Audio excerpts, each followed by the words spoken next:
2026 April 5, 6, 7 തീയതികളിലെ പ്രധാനപ്പെട്ട ആനുകാലിക വിവരങ്ങൾ. 2026 ഏപ്രിലിൽ വിരമിച്ച ബ്രസീൽ ഫുട്ബോൾ താരം ഓസ്കാർ ആണ് 2026 ഏപ്രിലിൽ വിരമിച്ച ബ്രസീൽ ഫുട്ബോൾ താരം. 2026 ലോകാരോഗ്യ ദിനത്തിന്റെ പ്രമേയം ആരോഗ്യത്തിനായി ഒന്നിക്കാം, ശാസ്ത്രത്തോടൊപ്പം നിൽക്കാം. ആരോഗ്യത്തിനായി ഒന്നിക്കാം, ശാസ്ത്രത്തോടൊപ്പം നിൽക്കാം എന്നതാണ് 2026 ലോകാരോഗ്യ ദിനത്തിന്റെ പ്രമേയം. ബഹിരാകാശ യാത്രികരുടെ സുരക്ഷയും ശാരീരിക മാനസിക ക്ഷമതയും വിലയിരുത്തുന്നതിനായി ലഡാക്കിലെ ലേയിൽ വെച്ച് നടത്തുന്ന ഇന്ത്യയുടെ ആദ്യത്തെ അനലോഗ് മിഷൻ മിത്ര എന്നത് ബഹിരാകാശ യാത്രികരുടെ സുരക്ഷയും ശാരീരിക മാനസിക ക്ഷമതയും വിലയിരുത്തുന്നതിനായി ലഡാക്കിലെ ലേയിൽ വെച്ച് നടത്തുന്ന ഇന്ത്യയുടെ ആദ്യത്തെ അനലോഗ് മിഷനാണ്. ഇത് ഗഗൻയാൻ പദ്ധതിയുടെ ഭാഗമായാണ് നടത്തുന്നത്. 100-ലധികം കുഴിബോംബുകളും മറ്റ് സ്ഫോടക വസ്തുക്കളും കണ്ടെത്തി ഒട്ടേറെ പേരുടെ ജീവൻ രക്ഷിച്ച മാഗവ എന്ന എലിയുടെ സ്മരണയ്ക്കായി പ്രതിമ സ്ഥാപിച്ചത് കംബോഡിയ ആണ്. 100-ലധികം കുഴിബോംബുകളും മറ്റ് സ്ഫോടക വസ്തുക്കളും കണ്ടെത്തി ഒട്ടേറെ പേരുടെ ജീവൻ രക്ഷിച്ച മാഗവ എന്ന എലിയുടെ സ്മരണയ്ക്കായി പ്രതിമ സ്ഥാപിച്ചത്.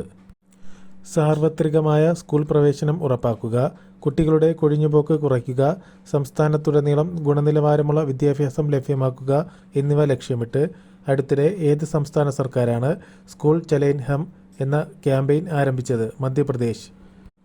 അപ്പോൾ മധ്യപ്രദേശ് സംസ്ഥാനം ആരംഭിച്ച ക്യാമ്പയിനാണ് സ്കൂൾ ചലൈൻ ഹം. ഇതിൻ്റെ ലക്ഷ്യം എന്ന് പറയുന്നത് സാർവത്രികമായ സ്കൂൾ പ്രവേശനം ഉറപ്പാക്കുക, കുട്ടികളുടെ കൊഴിഞ്ഞുപോക്ക് കുറയ്ക്കുക, സംസ്ഥാനത്തുടനീളം ഗുണനിലവാരമുള്ള വിദ്യാഭ്യാസം ലഭ്യമാക്കുക എന്നതാണ്. ഉദാന്തി സീതാനദി കടുവ സംരക്ഷണ കേന്ദ്രം സ്ഥിതി ചെയ്യുന്നത് ഛത്തീസ്ഗഡിലാണ് ഉദാന്തി സീതാനദി കടുവ സംരക്ഷണ കേന്ദ്രം സ്ഥിതി ചെയ്യുന്നത്. അതുപോലെ ബർണവപ്പാറ വന്യജീവി സങ്കേതം സ്ഥിതി ചെയ്യുന്നതും ഛത്തീസ്ഗഡിലാണ്. ഉദാന്തി സീതാനദി കടുവ സംരക്ഷണ കേന്ദ്രവും ബർണവപ്പാറ വന്യജീവി സങ്കേതവും സ്ഥിതി ചെയ്യുന്നത് ഛത്തീസ്ഗഡിലാണ്. കുമാരനാശാൻ്റെ പ്രശസ്ത ഖണ്ഡകാവ്യമായ ചണ്ഡാല ഭിക്ഷുകിയെ ആസ്പദമാക്കി കേരള കലാമണ്ഡലത്തിൽ പുതുതായി ചിട്ടപ്പെടുത്തി അവതരിപ്പിച്ച കഥകളി മാതംഗി ചരിതമാണ് കുമാരനാശാൻ്റെ പ്രശസ്ത ഖണ്ഡകാവ്യമായ ചണ്ഡാല ഭിക്ഷുകിയെ ആസ്പദമാക്കി കേരള കലാമണ്ഡലത്തിൽ പുതുതായി ചിട്ടപ്പെടുത്തി അവതരിപ്പിച്ച കഥകളി.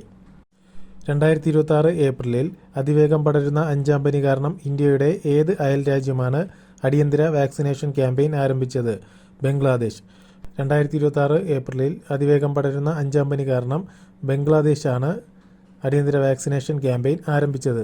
നികുതി സംബന്ധമായ പ്രക്രിയകൾ ലളിതവും ഉപഭോക്തൃ സൗഹൃദവും ആക്കുക എന്ന ലക്ഷ്യത്തോടെ ഇൻകം ടാക്സ് ഡിപ്പാർട്ട്മെൻറ്റ് പുറത്തിറക്കിയ AI അധിഷ്ഠിത വെബ്സൈറ്റ് കർസാത്തി എന്നതാണ് നികുതി സംബന്ധമായ പ്രക്രിയകൾ ലളിതവും ഉപഭോക്തൃ സൗഹൃദവും ആക്കുക എന്ന ലക്ഷ്യത്തോടെ ഇൻകം ടാക്സ് ഡിപ്പാർട്ട്മെൻറ്റ് പുറത്തിറക്കിയ AI അധിഷ്ഠിത വെബ്സൈറ്റ്. ഇന്ത്യയുടെ 3ാമത്തെ തദ്ദേശീയ ആണവശക്തി ബാലിസ്റ്റിക് മിസൈൽ അന്തർവാഹിനി INS അരിതമനാണ് ഇന്ത്യയുടെ 3ാമത്തെ തദ്ദേശീയ ആണവശക്തി ബാലിസ്റ്റിക് മിസൈൽ അന്തർവാഹിനി. ഇത് കമ്മീഷൻ ചെയ്തത് 2026 ഏപ്രിലിൽ വിശാഖപട്ടണത്ത് വെച്ചിട്ടാണ്.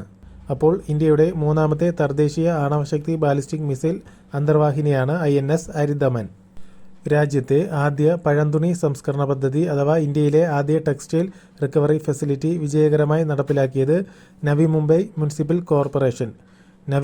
മുനിസിപ്പൽ കോർപ്പറേഷനാണ് രാജ്യത്തെ ആദ്യ പഴന്തുണി സംസ്കരണ പദ്ധതി വിജയകരമായി നടപ്പിലാക്കിയത്.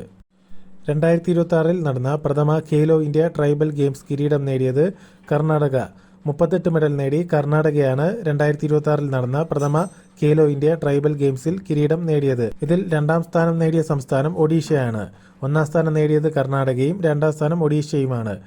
3 മെഡലുകൾ നേടി കേരളം 23ാം സ്ഥാനത്തും എത്തി. പ്രഥമ ഖേലോ ഇന്ത്യ ട്രൈബൽ ഗെയിംസിൽ കേരളത്തിന്റെ സ്ഥാനം എന്ന് പറയുന്നത് 23ആണ്. 2026 പ്രഥമ ഖേലോ ഇന്ത്യ ട്രൈബൽ ഗെയിംസിന്റെ വേദി എന്ന് പറയുന്നത് ഛത്തീസ്ഗഡും ഭാഗ്യചിഹ്നം എന്ന് പറയുന്നത് മോർവീറുമാണ്. അപ്പോൾ 2026 നടന്ന പ്രഥമ ഖേലോ ഇന്ത്യ ട്രൈബൽ ഗെയിംസ് കിരീടം നേടിയത് കർണാടകയാണ്. 38 മെഡലാണ് കർണാടക നേടിയത്. ഇതിൽ 2ാം സ്ഥാനം നേടിയത് ഒഡീഷയും കേരളത്തിൻ്റെ സ്ഥാനം എന്ന് പറയുന്നത് 23മാണ്. 2026 പ്രഥമ ഖേലോ ഇന്ത്യ ട്രൈബൽ ഗെയിംസിൻ്റെ വേദി ഛത്തീസ്ഗഡും ഇതിൻ്റെ ഭാഗ്യചിഹ്നം എന്ന് പറയുന്നത് മോർവീറും ആണ്.